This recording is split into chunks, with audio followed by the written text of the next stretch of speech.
Punya banyak ikan. Pot macam ni punya cantik. Kalau kumpau juga, mata terjun tu.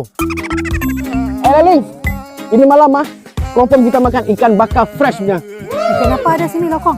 Ya. Sini ikan semua cantik-cantik punya. Ada ikan bayan, ada ikan koral, ada ikan bibir merah. Lokong, lu tengok ni. Sini kata tak boleh mancing, tak boleh menembak ikan. Iya ke Ling? Iya. Ini semua tak boleh lah, Lokong, dekat Taman Laut Terengganu ni. Wah, mana tahu.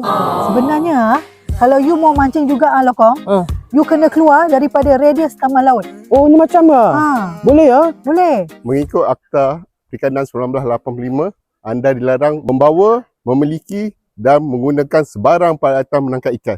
Pesanan khas ini dibawa daripada Jabatan Perikanan Malaysia. Abang, akak mau ada apa? Ikan bakar ada? Ada? Akak nak ikan apa? Ikan bibir merah?